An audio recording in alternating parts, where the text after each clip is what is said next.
a grabar. Entonces, continuando con el problema de ejemplo, la diferencia de cotas es de 15 metros. Quiere decir que un punto está 15 metros más alto que el otro. El punto más alto es B. Ponemos aquí B a 15 metros y A como referencia en 0. Tenemos las medidas de los manómetros en B y en A. En B da 28 metros columna de agua, en A 3.5 bar. No conocemos las velocidades de los fluidos. Ahora, ¿cómo podemos determinar hacia dónde va el flujo? Para eso planteamos la ecuación general de Bernoulli. Aquí está una ecuación yendo de 1 a 2. Ahora, esta es la ecuación general de 1 a 2. Lo que hay que determinar es si A es 1 o B es 1. Muy bien, para esto vamos ahora a eliminar lo que no hay aquí. Primero, no hay bombas, pues se va este término de bombas. No hay turbinas, se va este término de turbinas. Entonces, todo esto que hay aquí, yo podría decir que es la energía al inicio. Recuerden que la ecuación viene de un balance de energías. Aunque aquí está en forma de alturas, viene de energías. Entonces, esta es la energía inicial. Luego, no tengo estos. Menos, ¿quién es este? Pues estas son las pérdidas. Y eso me tiene que dar igual a lo que es todo esto. Y todo esto es la energía final. Entonces, viendo la ecuación de esta manera, energía inicial menos las pérdidas igual a energía final, ¿cuál de las dos energías debería ser más grande? ¿La inicial o la final? Bueno, pues así es como nosotros vamos a descubrir de dónde a dónde va el flujo. Vamos a calcular la energía del fluido, es decir, estas y estas, aunque aquí están en forma de alturas, y el que tenga la energía más grande, pues esa tiene que ser la energía inicial, porque no le estamos dando energía con bombas como para que pueda subir. Entonces, eso es lo que vamos a hacer, pero recordemos que la ecuación está en forma de alturas. Entonces, en realidad lo que vamos a calcular son estos términos de altura, y el que tenga la altura más grande será el inicial. ¿Sale? Muy bien. Entonces vamos a calcular esas alturas. Vamos a decir presión de A sobre gamma más altura de A más velocidad de A al cuadrado sobre 2G. Y por acá vamos a calcular presión de B sobre gamma más altura de B más velocidad de B al cuadrado sobre 2G. Entonces, el que sea más grande va a ser el punto inicial. Si este es más grande que este, entonces el punto A fue el inicial. De lo contrario, si esto es más grande, entonces el punto B será el inicial. Muy bien. Entonces, ¿qué tipo de fluido es el que viaja? Dice aquí, circula agua entre los dos puntos. Muy bien. Voy a hacer la sustitución. Primero dice que la presión de A son 3.5 bar. Bueno, esto sería 3.5 por 10 a la ¿cuántos pascales? Casi por 10 a la 5. ¿Sí? Si fueran megapascales, sí serían 10 a la 6. Pero un bar son 10 a la 5 pascales. ¿Sale? Entonces 3.5 por 10 a la 5 pascales. Entre gamma, en este caso, pues es agua, vamos a considerar que es agua en un estado pues estándar, ¿verdad? Por lo que gamma va a ser de 9810. Entonces estos de acá son pascales o newton sobre metro cuadrado. Estos de acá abajo son newton sobre metro cúbico. Bueno, pues pueden ver que va a quedar en metros, ¿cierto? Voy a eliminar esto, ya sabemos que va a quedar en metros porque todos estos términos de aquí quedan en metros. Ahora, ¿cuánto vale la altura de A? Vale 0. ¿Y la velocidad de A? ¿Qué va a pasar con las velocidades? Son iguales, ¿no? Exacto, son iguales. Si yo comparo este con este, Se va a eliminar. este Ah, y este los puedo eliminar porque una cosa más esto y esta cosa sí. más lo mismo, pues tienen la misma relación. ¿Sí? Los puedo eliminar de la comparación. ¿Sale? Porque son iguales. Entonces, velocidad de A era igual a la velocidad de B. Por lo tanto, estos términos son iguales. Ahora, del otro lado, ¿qué voy a tener? Presión en B sobre gamma. Ahora, me dicen que es 28 metros columna de agua. Y es gamma del agua. ¿Sale? Bueno, pues ¿qué creen? Este término les da 28. ¿Por qué? Porque es la presión así. Recuerden que la presión se puede calcular como ρ G por H, ¿verdad? O lo que es lo mismo, gamma por H. Cuando yo digo que tengo una altura en agua, es porque tengo gamma del agua. Oh, sí. O lo que es lo mismo, la altura del agua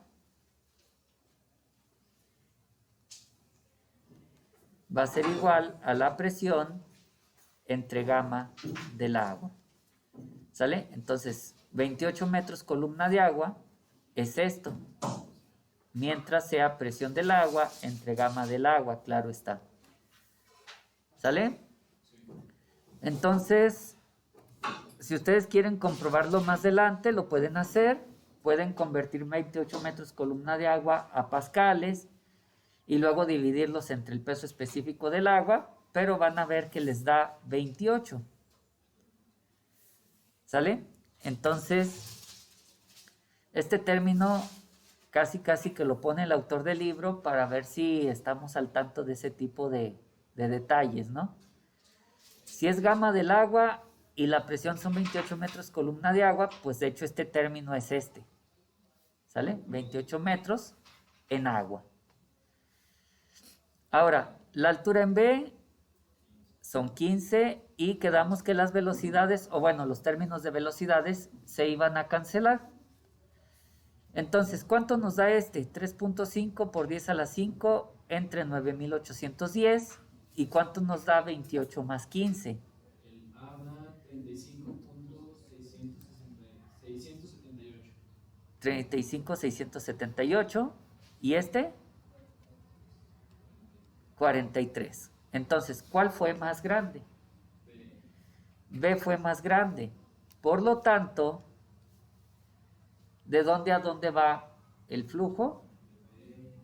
Va de B a A. El flujo va hacia acá. Esta es la dirección de flujo. Va hacia abajo.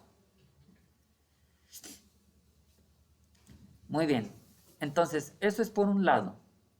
Ya sabemos hacia dónde va el flujo. Muy bien. Pues entonces vamos a plantear la ecuación, pero ya no va a decir de 1 a 2, porque ya sabemos que va de B a A. Entonces vamos a plantear la ecuación de B a A. Y sería presión de B sobre gamma más altura de B más velocidad de v al cuadrado sobre 2g. Decíamos menos el término de pérdidas que hay de b a a. Y eso tiene que ser igual a la presión al final. Perdón, a los términos al final. Presión sobre gamma más altura más velocidad entre 2g para el punto A. Hasta aquí. Díganme si hay algo que no haya quedado claro en la explicación de cómo se calculó hacia dónde iba la dirección. Bueno, recuerden que por eso se dice en mecánica de fluidos, de una manera técnica, que siempre el fluido va de aguas arriba hacia aguas abajo, pensando en que se miden alturas. Entonces yo tengo la altura total en B, que es 43, tengo la altura total en A, que es 35, entonces sabemos que el agua va de B a A, de donde hay mayor altura, es decir, mayor energía, a donde hay menor altura o menor energía. ¿Sale? Entonces, les decía, voy a plantear la ecuación ahora de esta manera. Pero esto es casi que un requisito nada más, porque este término ya lo tenemos. Bueno, no completo, perdón. Dejen, hago una eliminación. Recuerden que en la ecuación de Bernoulli se elimina lo que es igual en ambos lados, ¿verdad? Y ahora sí, ¿cuánto nos dio esto? Esto ya lo calculamos. ¿Y cuánto nos dio esto también? ¿Verdad? Entonces nos da 35 y 43.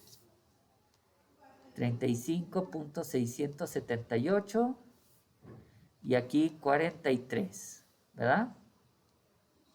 Y la diferencia de H sería 7.322. Entonces vamos a despejar H de aquí. La sumatoria de todas las pérdidas que hay de ir de B a A es igual a 7. ¿Qué? 322 metros. ¿Sí? Este tipo de experimento, fíjense cómo ni siquiera tuvimos que medir la velocidad del flujo que hay ahí. Ni el diámetro, ¿verdad? Porque también viene la medida del diámetro y el largo del tubo. Ajá. Bueno, esos datos los vamos a tener en cuenta para la segunda parte. ¿Sale? Esos datos sí los vamos a usar. Pero lo que sí es cierto aquí es que no necesitamos la velocidad, dado que la velocidad a la entrada y la velocidad a la salida, más que nada son iguales, o bien se pueden relacionar por la medida de los diámetros. ¿Recuerdan? Que yo puedo decir velocidad es igual a relación de diámetros al cuadrado por el otro. ¿Sale? Entonces, ¿qué necesito yo para estimar las pérdidas en una tubería? Solo necesito calcular las alturas y medir las presiones en cada punto. Y con eso puedo determinar cuánta pérdida de energía hubo ahí. Aunque bueno, recuerden, aquí la pérdida de energía está expresada en metros. ¿Sale? Muy bien. Entonces, ese sería el primer ejemplo. ¿Listo? Ya es la hora, ¿verdad? Bueno. ¿Sale? ¿Está muy bien? Nos vemos. Los demás sí se pueden quedar, ¿verdad? Bueno. Entonces, vamos a terminar con el ejemplo de la segunda parte. ¿Sale? Ya tenemos determinada la pérdida que hay en esa tubería. Algo similar se podría hacer con cualquier accesorio. Yo tengo un accesorio y puedo conectar ese accesorio a una entrada, a una salida donde estoy midiendo las presiones. Si conozco las velocidades en los puntos, las presiones en los puntos, las alturas en los puntos, puedo llegar a esta ecuación y despejar la pérdida. Y así caracterizo ese aditamento. ¿Sale? Bueno. Ahora vamos a lo que sería el siguiente ejemplo. Para el siguiente ejemplo, necesitamos nosotros saber cómo es que se estima la pérdida en mecánica de fluidos. A ver, permítanme, falla un poquito aquí el cable. Listo. Entonces, en mecánica de fluidos vamos a utilizar dos ecuaciones de pérdidas, una para pérdidas primarias y una para pérdidas secundarias. Estas ecuaciones obviamente están respaldadas por trabajo experimental. Nosotros ya nada más las vamos a utilizar. ¿Sale? Entonces tenemos las pérdidas primarias y esta es la ecuación que se utiliza para pérdida primaria. Es la ecuación de Darcy-Weisbach. Esta ecuación, de una cierta manera, nosotros podríamos deducir algo similar. Pero recuerden, no solo es deducirla, también se verifica experimentalmente que eso es cierto, ¿verdad? Básicamente, nosotros podemos ver de aquí cosas que ya sabíamos. Por ejemplo, ¿dónde voy a tener más pérdidas? ¿En viajar de aquí a aquí o en viajar de aquí hasta allá? Donde el traslado sea más largo, ¿verdad? Entonces las pérdidas son directamente proporcionales a la longitud. Porque entre más longitud abarque, más pérdidas voy a tener. Ahora, de la misma forma podríamos verlo con el diámetro. Un fluido viajando en un tubo pequeño tiene más rozamiento con el tubo. El mismo fluido viajando en un tubo grande tiene menos probabilidades de estar interactuando con el tubo, decíamos en la otra clase. Entonces, por eso y por las características de la velocidad, vemos que las pérdidas son inversamente proporcionales al diámetro, porque entre más grande el tubo, menor será la pérdida. Y bueno, experimentalmente se ha verificado que las pérdidas se relacionan con la velocidad de manera proporcionalmente directa. Y ya viéndolo más a fondo, se relaciona con la velocidad más o menos al perfil de velocidades. Que recordemos que en el caso del agua lo vamos a estar suponiendo como un perfil parabólico, cuadrático. Además, hacer que el término se asemeje a esto nos ayuda un poquito en la ecuación de Bernoulli. Porque recuerden que la ecuación de Bernoulli también tiene términos que dicen velocidad al cuadrado sobre 2g. ¿Sale? Entonces, al ponerlo de esta manera, se hace que sea más fácil de trabajar en la ecuación de Bernoulli. Ahora, HRP o las pérdidas primarias son proporcionales a la velocidad al cuadrado. ¿De dónde salió el término 2g?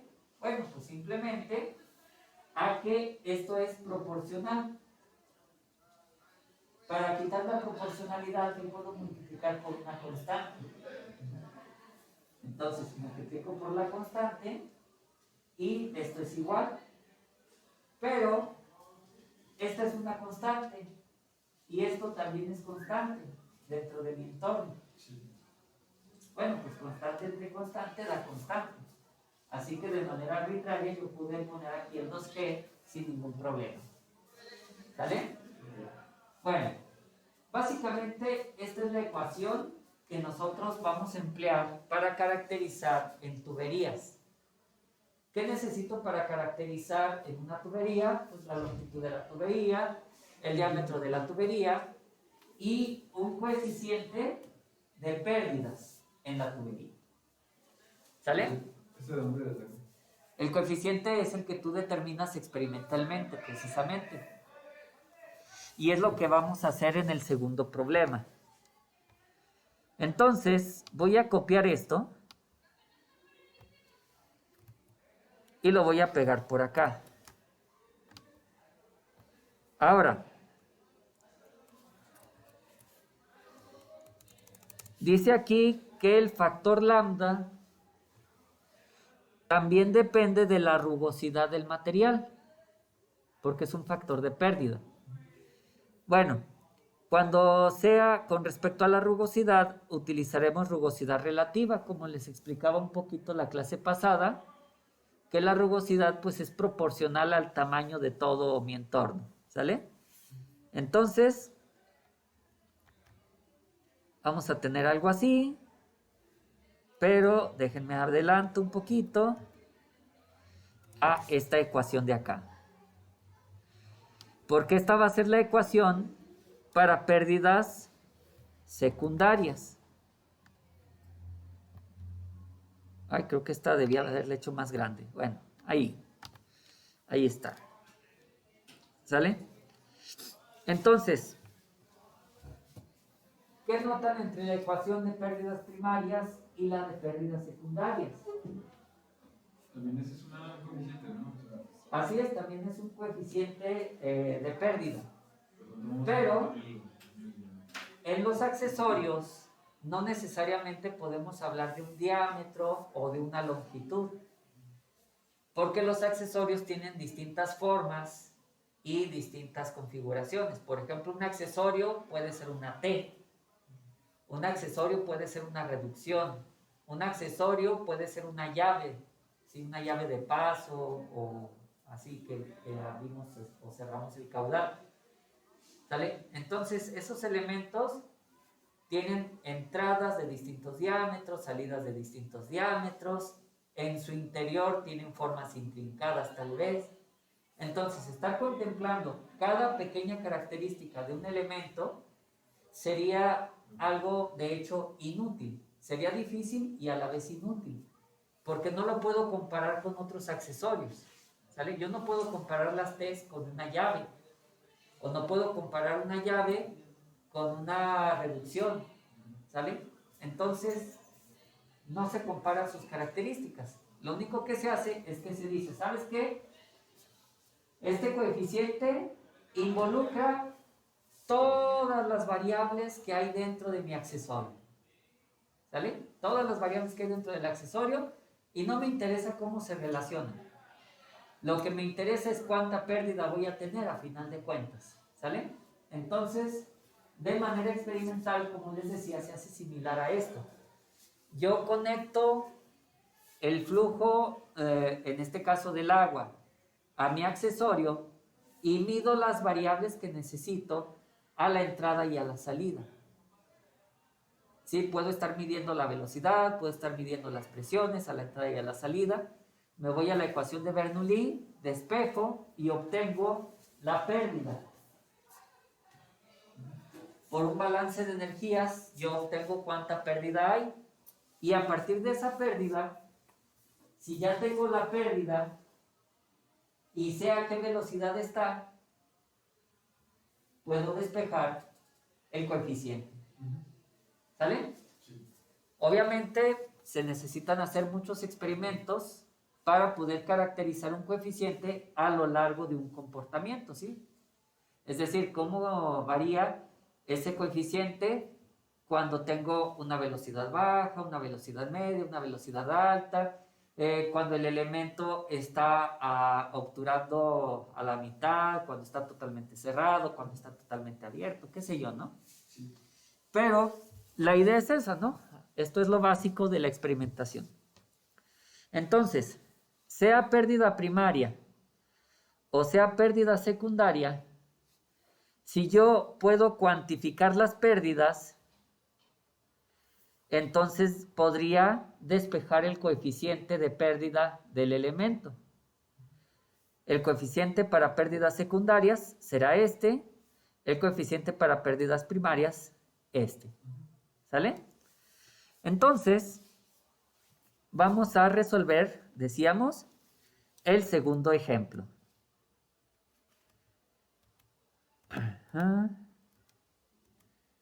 Ahí está. Entonces, este dice, continuando con el ejemplo anterior, calcule cuál es el coeficiente de pérdida si el caudal es de 140 litros sobre segundo. Entonces, ahí está lo que decíamos. En el anterior no necesitamos medir la velocidad porque eran diámetros iguales. Pero si realmente quiero el coeficiente de pérdida, sí necesito la velocidad, porque hay que despejar esto de aquí. Entonces, decimos nosotros, vamos a continuar el ejemplo anterior. Ya tenemos las pérdidas. En este caso son pérdidas primarias porque se trata solo de una tubería. Entonces, HRP vale 7.322, ¿verdad? Podríamos decir que 7.322 metros es igual a lambda por L sobre D por velocidad al cuadrado sobre 2G. Ahora, algunos datos estaban en la figura. No, perdón, en el texto. Dice aquí que la tubería era de 300 milímetros, obvio de diámetro, y de 300 metros de longitud. Bueno, pues de ahí nosotros tenemos aquí que L vale 300 metros de longitud y el diámetro vale 300 milímetros. Muy bien. Ya lo único que me falta para esa ecuación pues es el término de velocidad. Pero como decíamos nos dan el caudal. Entonces, caudal es velocidad por área. La velocidad es caudal sobre área. Y esto es igual a 140 litros sobre segundo, es lo mismo que 0.140 metros cúbicos sobre segundo. Ahora, el área va a ser pi sobre 4 por el diámetro, 300 milímetros, que lo voy a poner como 0.300 metros al cuadrado. Esto nos queda en metros sobre segundo.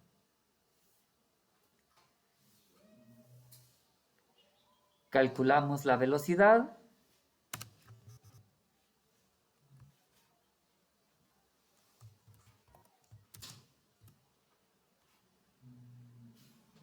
Perdón. Error mío aquí. Otra vez. Se me olvida que es con la P nada más. 1.98. Muy bien. Bueno, pues ya lo hicieron ustedes. 0.98. 1.98 metros sobre segundo. Entonces, decíamos, la pérdida, pues es esta, que es HRP, y ya nada más vamos a sustituir todo lo demás. 7.322 es igual a lambda por, aquí recuerden tener cuidado con las unidades.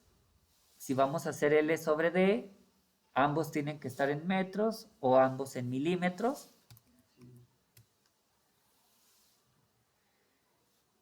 Entonces aquí voy a hacer 300 entre 0.3.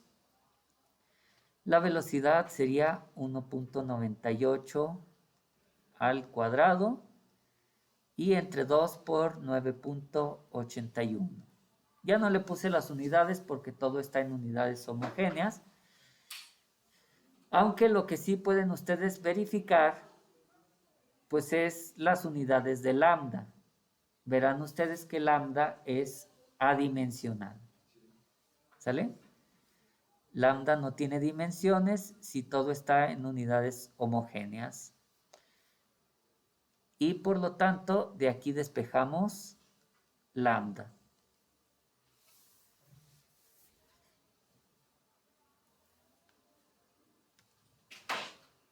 Muy bien.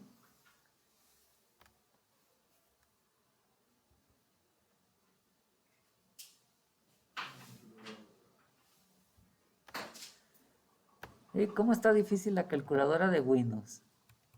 Mejor vamos a usar esta otra.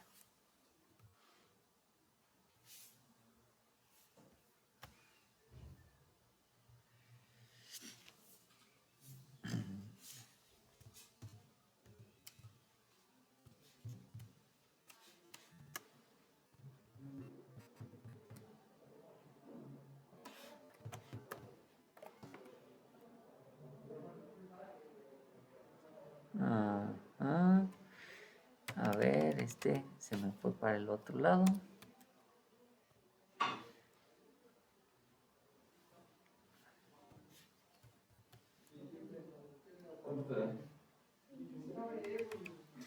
¿Cómo que 27?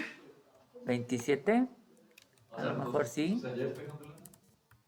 No, es mucho, ¿no? Me da 0.036. ¿Sí?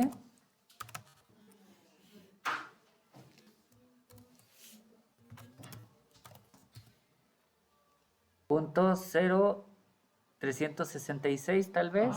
Sí. Muy bien.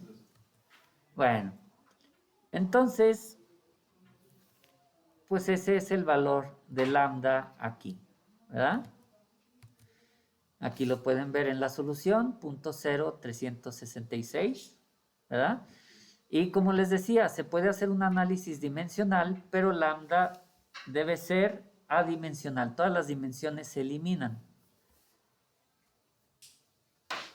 Entonces, tengan mucho cuidado de que cuando hagan ese tipo de operaciones, recordar que L y D deben estar ambos en metros o ambos en milímetros. Puede ser un error común que los pongamos así tal cual. Bueno, también algo que podemos nosotros notar aquí es que lambda, por lo general, tiene valores pequeños. ¿Sale?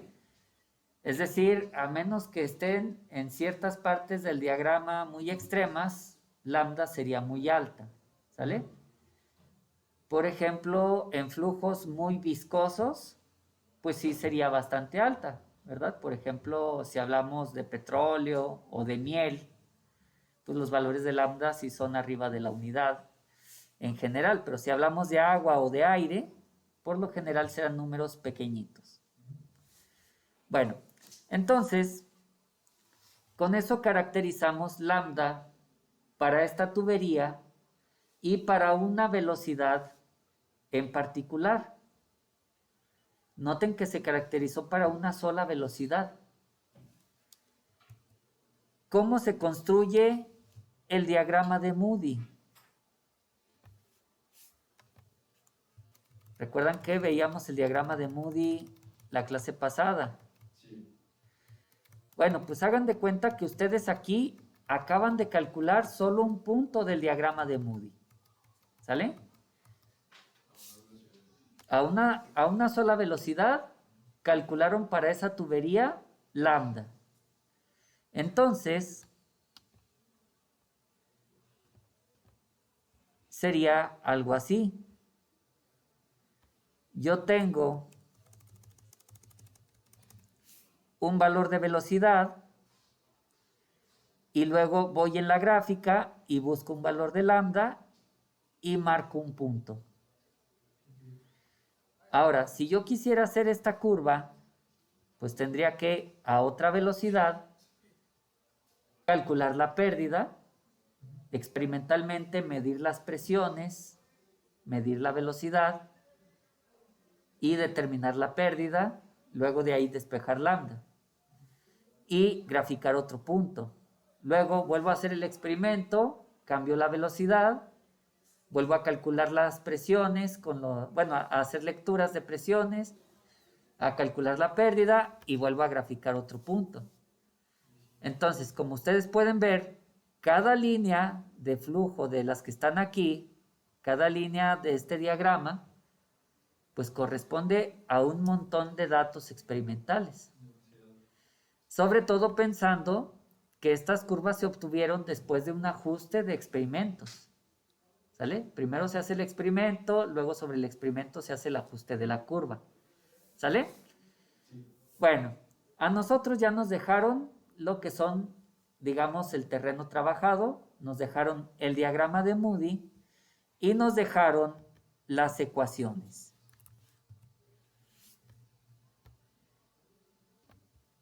¿Sí? Nos dejaron un montón de ecuaciones que ya podemos usar de manera directa. Estas ecuaciones las pueden ver en la tabla 3. Y las ecuaciones se corresponden con ciertas partes del diagrama de Moody. ¿Sale? Por ejemplo, veían ustedes en el diagrama de Moody una pequeña línea recta al inicio. Bueno, pues esa es esta ecuación. La ecuación de Possible en tuberías lisas y rugosas. ¿Por qué? Bueno, pues porque cuando el flujo es laminar, no importa si es lisa o rugosa, me da lo mismo. Luego tenemos las ecuaciones de Blasius y de Karman-Prandtl para lo que sería el flujo en la zona de transición. Tenemos una ecuación un poquito más generalizada, que es la ecuación de Colebrook, que también es para la zona de transición. Y tenemos la ecuación de Karman-Prandtl, que es una simplificación de la de Colebrook para cuando estamos en la zona final. En la zona final era cuando ya estaba todo turbulento, ¿no? Así es, cuando es declaradamente turbulento, ahí se usa la ecuación de Karman-Prandtl. ¿Por qué no? Bueno, ¿por qué no se escribe de la misma manera la ecuación 3? Si también se supone que es zona final, ¿no? O sea, No, la ecuación de Colebrook es zona de transición todavía. no, Y la de Karman-Prandtl es ya cuando el flujo es turbulento. De hecho, esta es una simplificación de la otra. Ah, ya vi. Ah, es que las dos son del mismo. ¿Sale? Sí.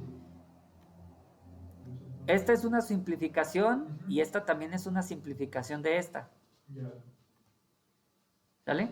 Sí. Ahora, ¿qué es lo que se simplifica? Bueno, pues si ustedes son observadores, ¿verdad? Aquí básicamente pues estamos considerando lo que es el flujo. ¿Qué pasa con el número de Reynolds en la zona final? Es muy alto. El número de Reynolds es muy alto, ¿sale? Entonces, ¿qué pasa cuando el número de Reynolds es demasiado alto? Va a tender a un valor bajo. ¿A qué tiende el valor de aquí, verdad? A cero. Tiende a 0.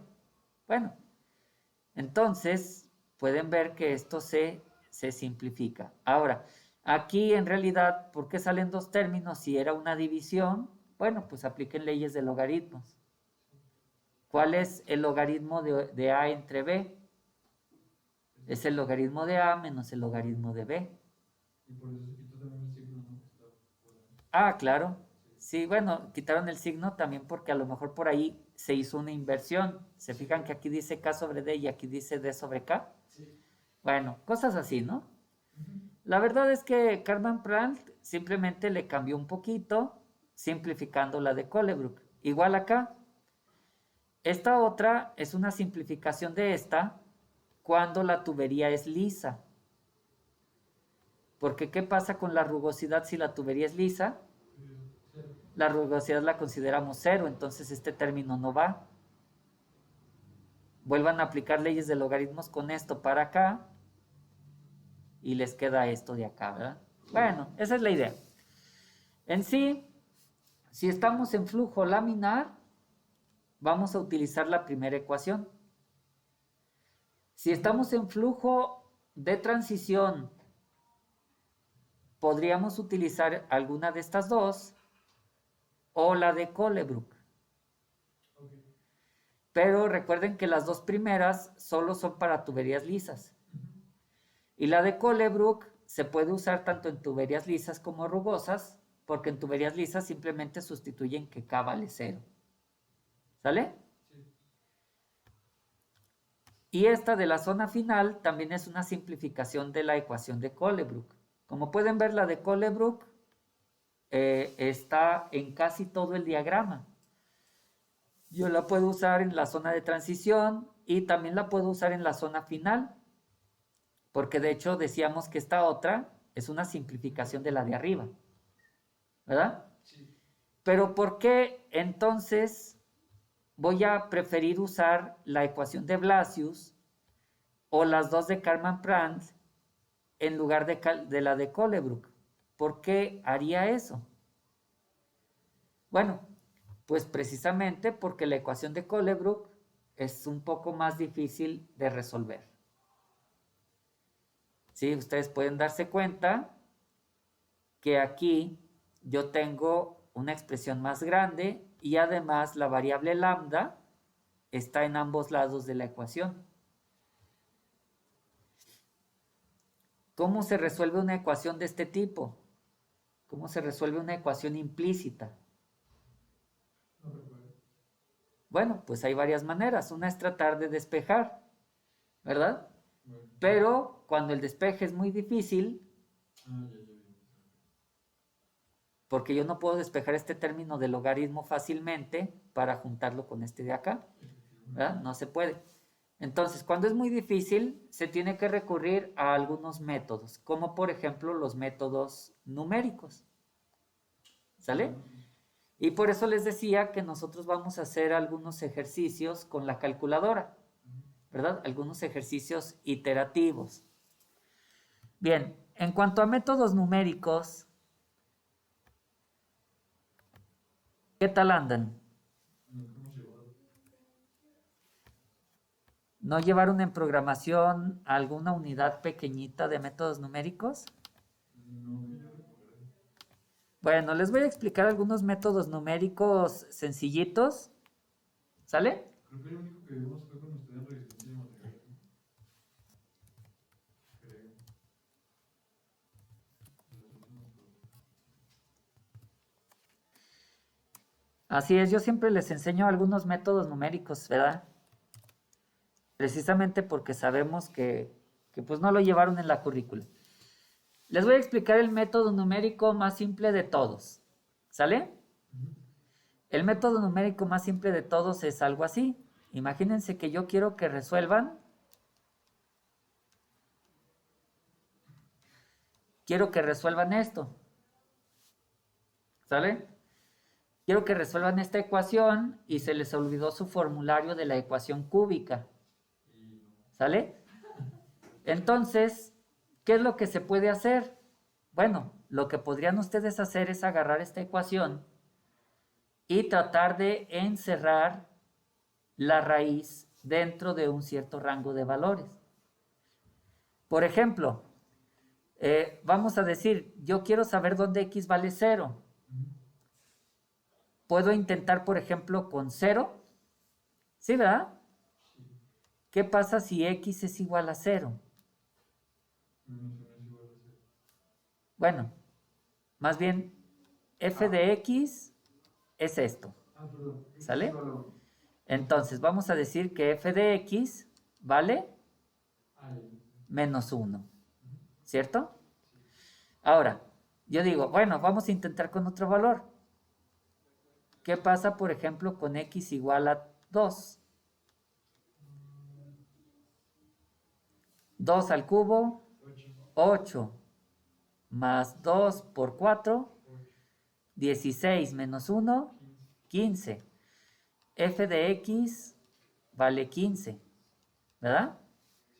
Entonces, en 0 vale menos 1 y en 2 vale 15.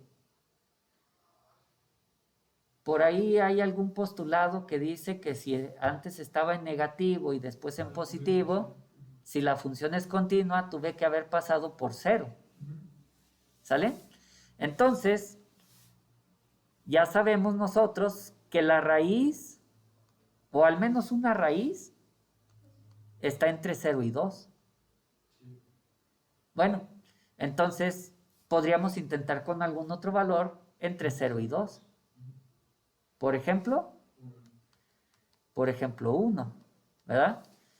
1 al cubo es 1, 1 al cuadrado es 1, 2 más 1, bueno, pues f de x vale, ¿vale 1?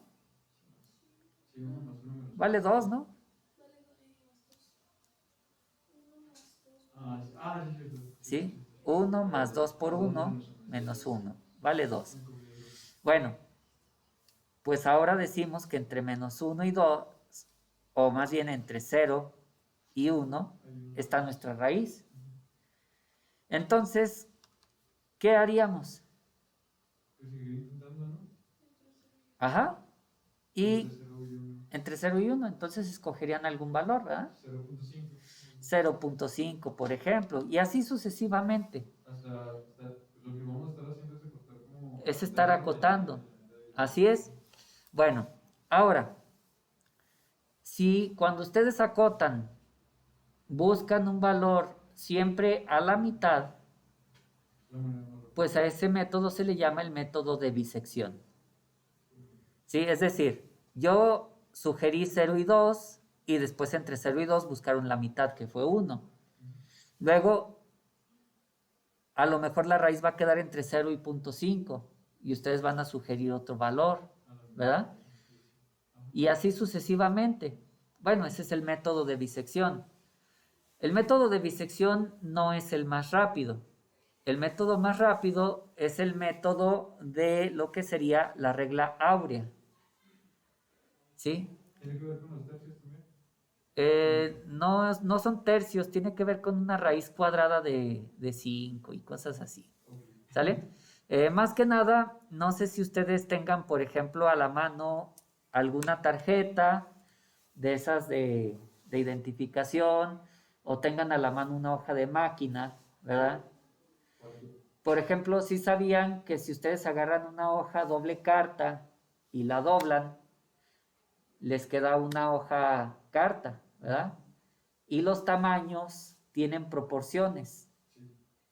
Es decir, la proporción que tiene la tarjetita esa que tú tienes, tiene más o menos la misma proporción que la hoja de máquina. ¿Sí? Ahora, si tú doblas esa tarjeta a la mitad, si gustas no lo hagas, solo imagínalo, ¿verdad?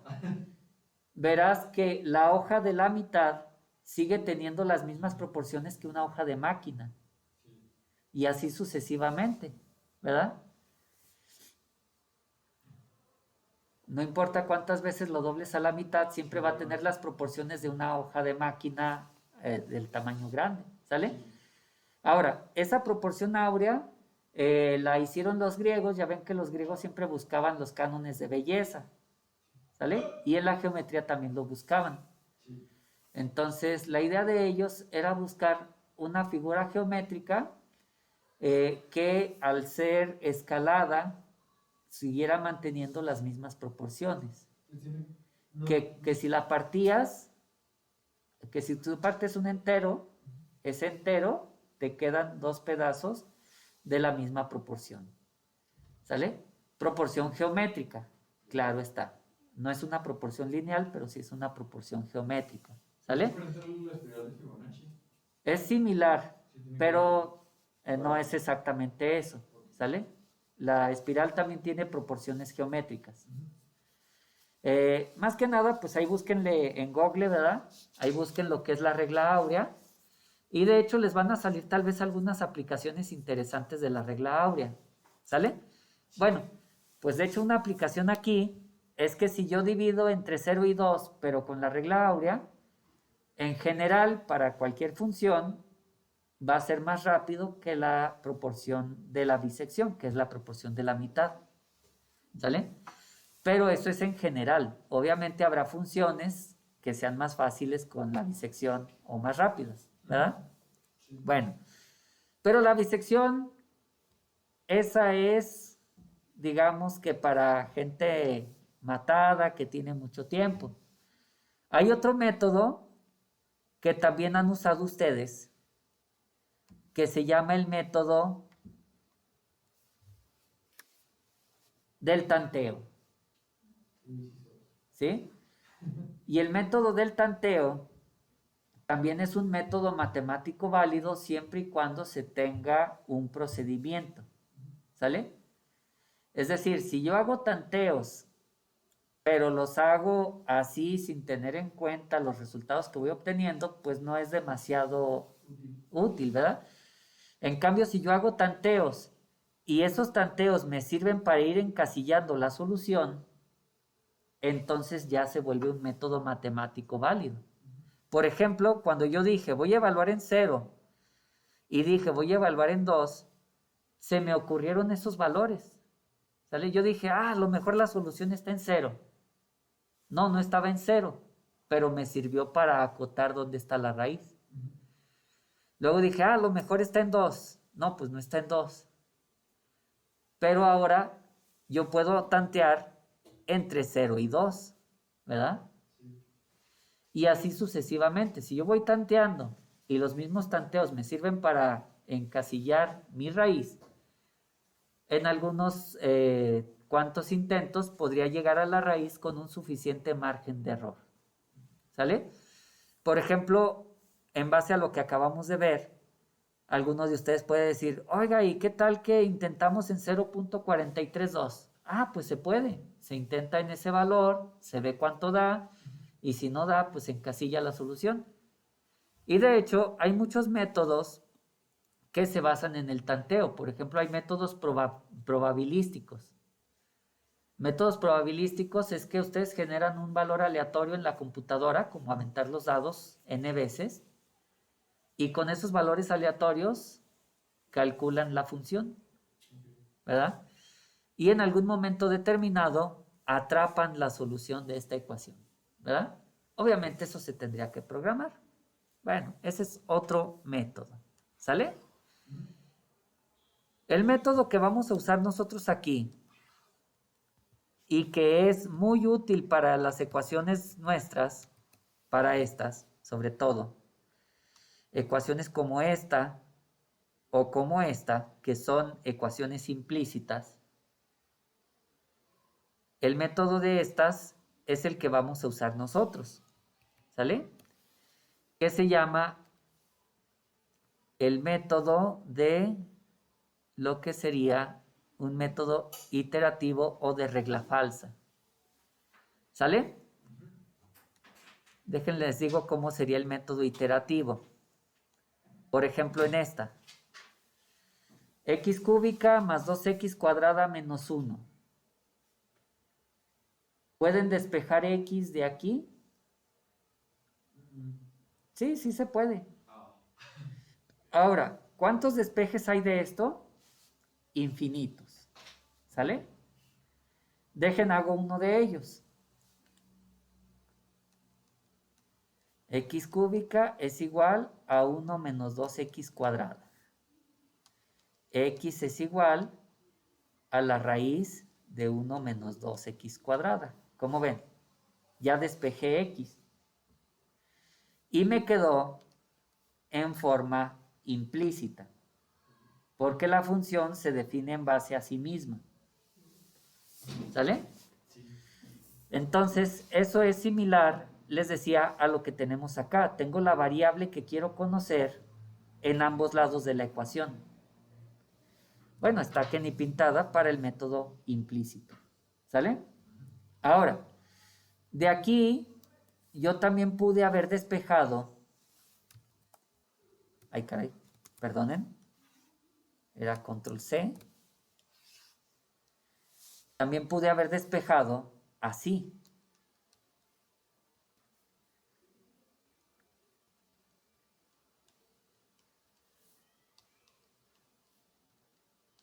Perdón, ya no es x cuadrada, ya es x.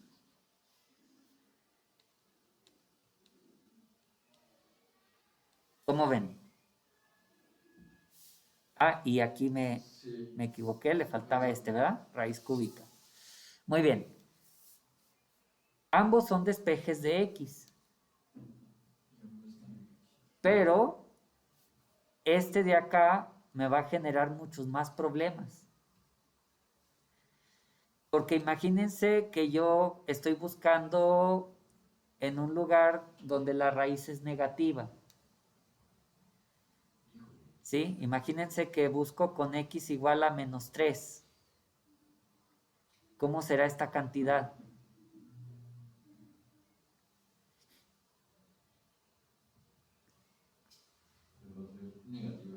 Va a ser negativo y la raíz de un negativo es un número imaginario, ¿sale? Y entonces mi método pues ya no es tan sencillo de llevar, porque yo solo sé trabajar con números reales. Ahora, sí se puede trabajar con números complejos, pero es mucho problema, la verdad. Si yo estoy buscando una raíz real, ¿para qué trabajo con números complejos, no? Entonces, a diferencia de esta, en donde no importa si lo de adentro es negativo o positivo, porque es la raíz de la raíz cúbica de un número. Y la raíz cúbica de un negativo sigue siendo real. ¿Sale? Entonces, esta es más fácil de tratar que esta. Y hay un montón de formas diferentes de despejar esto. Por ejemplo,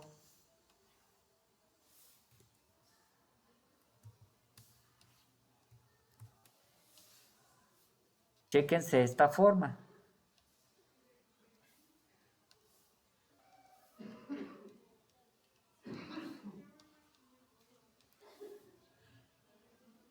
¿Sí? Bueno, pues ya despejé x. Si no lo vieron, x es igual a x cúbica más 2x cuadrada más x menos 1. Ya está despejada x. ¿Verdad? Les digo, hay muchas formas de despejar. Y hay muchas maneras de hacer el método. ¿Sale? Pero esta forma se va a comportar distinta que esta y distinta que esta. Y no todas tienen convergencia rápida, no todas presentan problemas, otras sí, ¿verdad? Afortunadamente para ustedes, las ecuaciones acá están muy fáciles. La variable es raíz de lambda. Y hay una manera rápida de hacer que esto converja sin mucho problema. Sí, eso lo explico más adelante en el texto. Pero vamos a hacer un ejercicio con esta, ¿no? A ver si es cierto. ¿Sale? Bueno, ahora, este tipo de métodos, sí sería bueno que en los libros de métodos numéricos leyeran los pormenores. Ahí viene lo que es la rapidez de la convergencia, cuál es el criterio para que esto tenga convergencia, cosas así, ¿no?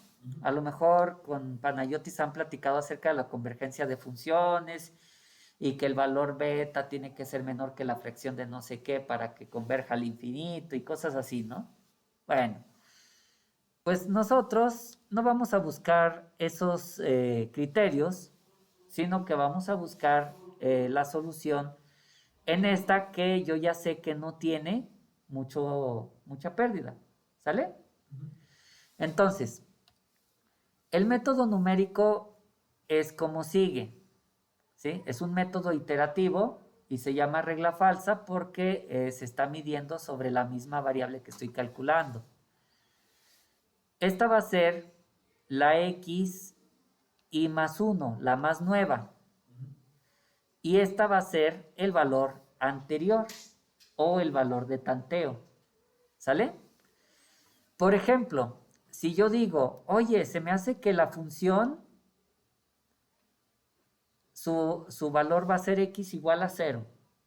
Ah, bueno, pues este va a ser el tanteo. ¿Verdad? Entonces vamos a empezar aquí con x0. Y voy a calcular la x siguiente, que es la x1.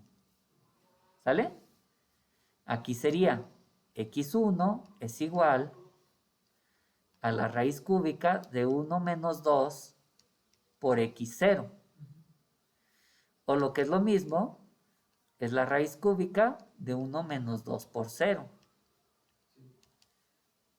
Y esto me da raíz cúbica de 1, que es 1.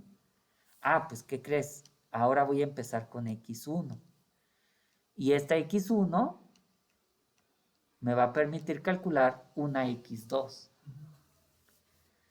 Entonces, ¿a qué será igual x2? Pues va a ser a la raíz cúbica, según mi despeje, de 1 menos 2 por x1. O lo que es lo mismo, la raíz cúbica de 1 menos 2 por 1.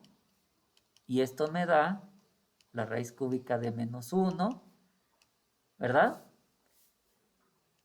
Y la raíz cúbica de menos 1 es menos 1. Ah, bueno, pues x2 es menos 1. ¿Sale? Esto me va a permitir calcular una x3. Ahora, aquí van a notar algo extraño y triste.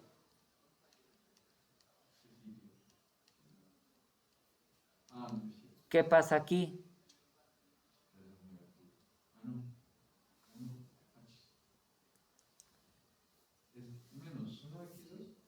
X2 vale menos 1, ¿no? Muy bien, ¿cuánto da?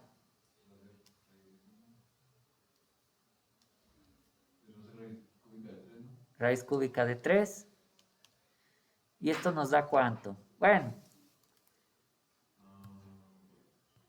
vamos a hacerlo aquí. Eso lo pueden ustedes calcular también en Excel. También se puede poner este método en Excel. Yo lo voy a hacer aquí de una manera sencilla. Voy a poner aquí x0 igual a, no sé, 0. Y voy a poner aquí x1 igual, decíamos, a la raíz cúbica. Déjenme ver cómo se calculaba la raíz cúbica. Bueno, vamos a ponerle a la 1/3. ¿Sale? La raíz cúbica de 1 menos 2 por x0. ¿Verdad? Y nada más voy a ir sustituyendo aquí arriba lo que me da el de abajo. ¿Sale? Entonces vean que con 0 me da 1. Entonces aquí le pongo 1. Con 1 me da menos 1. Ah, pues aquí le pongo menos 1. Con menos 1 me da 1.4422. Le ponemos 1.4422. Ahora, depende esto mucho de la precisión. ¿Sale? Depende de la precisión. No es lo mismo ponerle 1.4422 que ponerle 1.442249. Pero todo depende de cuánta precisión quiero yo. Recuerden que la precisión que yo requiera tiene que ser al menos un decimal menos de lo que estoy poniendo aquí. Es decir, si yo aquí estoy poniendo 4 decimales de precisión, la precisión de mi respuesta es de solo 3 decimales. ¿Sale? Sí. Bueno, vean, ya puse menos 1.4422 y me da 1.5719. Bueno, 1.5720 le voy a poner. Y luego me da menos 1.2895.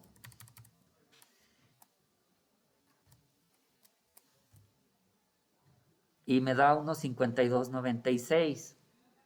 ¿Sale? Bueno, ¿qué les parece si por acá pongo la función total?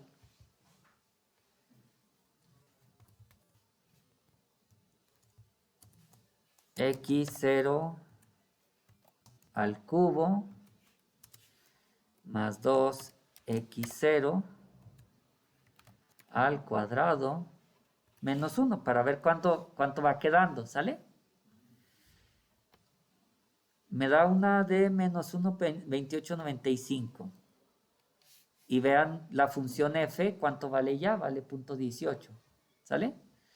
Ahora, el siguiente valor es 1.5296. 1.5296. Ah, caray, se alejó, ¿verdad? Pero vean el siguiente, menos 1.2722. Vean aquí el valor de la función. Ya bajó. Pero bajó poquito, ¿verdad? Bueno. Es lo malo de esta función. Ay, perdonen. ¿Cuánto era? No sé.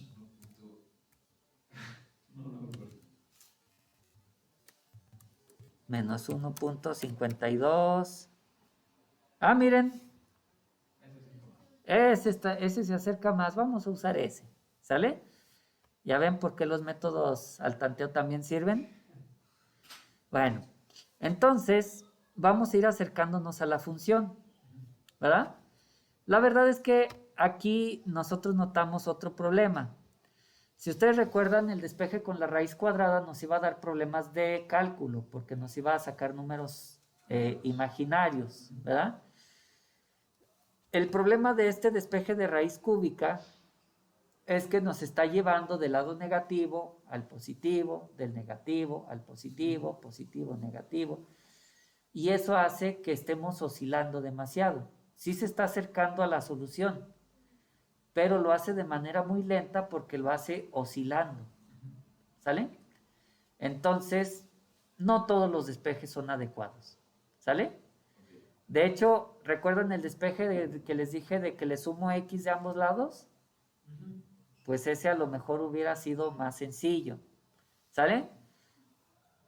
Y como les decía, este método pues tiene muchas variantes de esta. Por ejemplo, ¿qué les parece si yo dijera que esta es mi ecuación?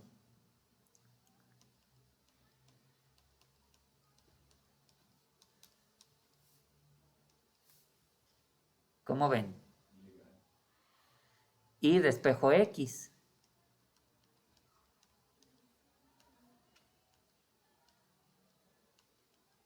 A que este despeje no se lo sabían.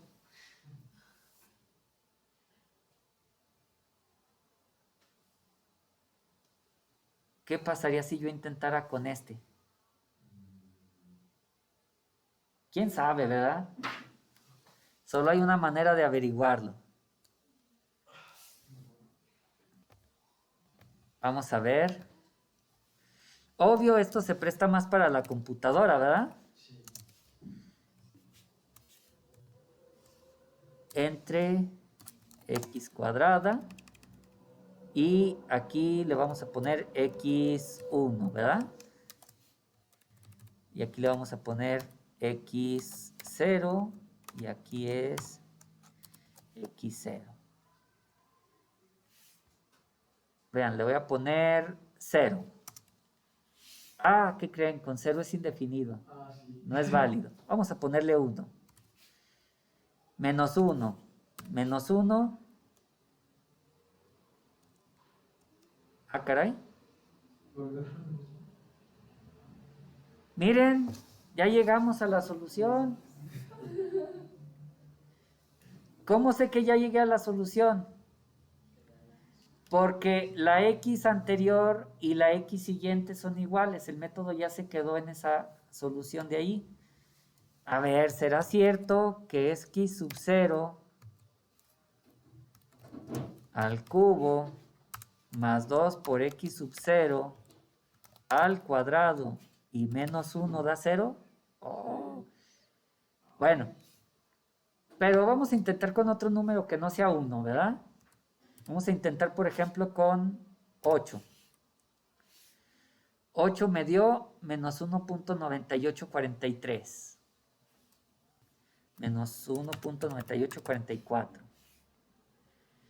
Y luego ese me da menos 1.746. Y ese me da menos 1.6720. Y ese me da menos 1.6423. Y ese me da menos 0.6292, ¿verdad? 62.325. 62.048. 61.919. ¿Se fijan? Sí. Vean la función de abajo.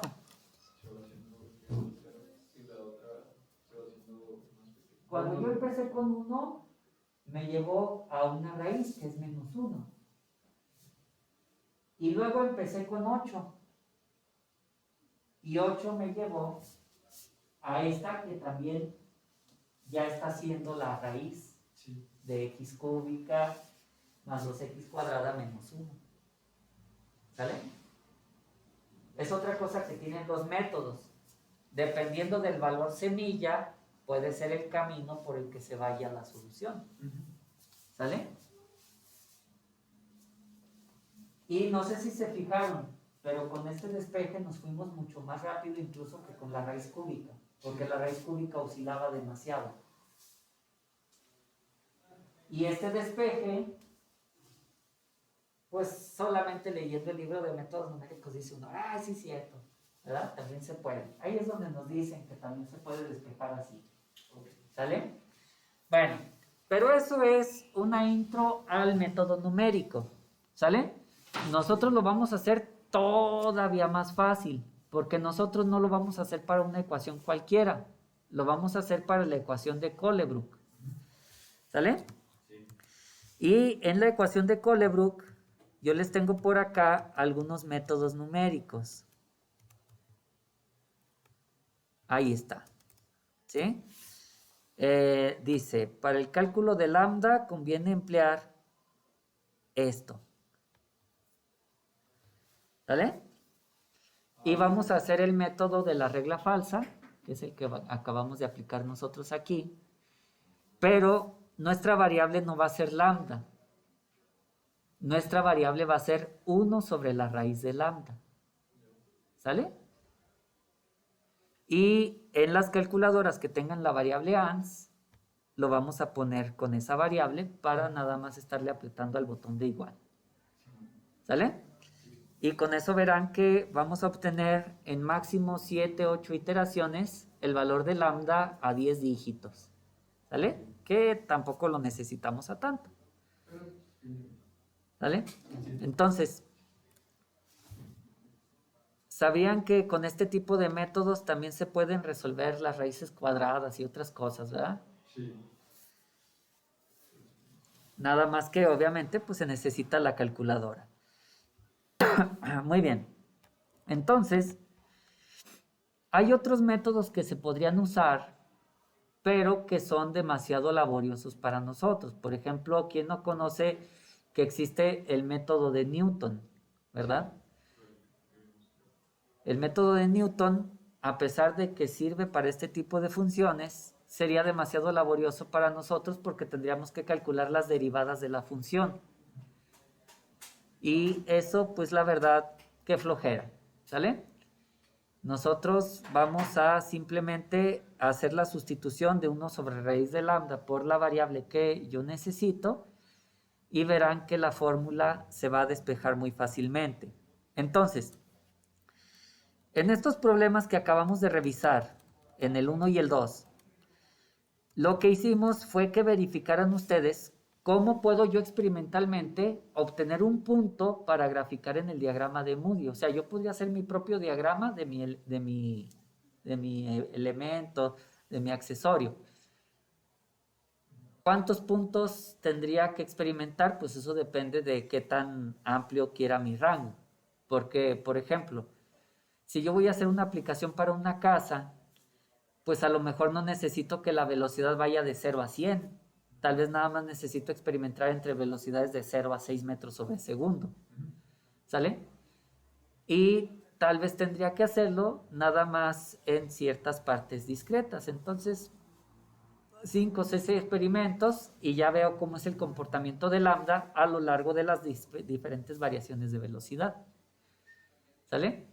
De todas maneras, recuerden que aquí nosotros lo hacemos todos los cálculos suponiendo condiciones estables, condiciones, digamos, constantes, y por lo tanto lo hacemos para valores, digamos que, no sé, lo hago para temperaturas de 5 grados a 35 grados, pues a lo mejor agarro 5 grados, 20 grados y 35, ¿verdad? No agarro tanto, cosas así. Aquí vamos a ir haciendo ejercicios, pero ya no vamos a calcular las pérdidas como lo hicimos ahorita, que es en base a un experimento, donde tengo lecturas. Ahora vamos a calcular más bien al revés. Yo tengo una cierta aplicación y ya supongo que tengo caracterizado el elemento, el accesorio. Por lo tanto, la pérdida más bien la voy a buscar con las ecuaciones o con los diagramas de Moody. ¿Sale? Es decir, yo ya caractericé mi elemento o alguien ya me ayudó a caracterizarlo. Ahora lo que yo hago es usar esos datos para obtener cosas que no conozco. ¿Sale? Y eso lo vamos a hacer a partir de la siguiente.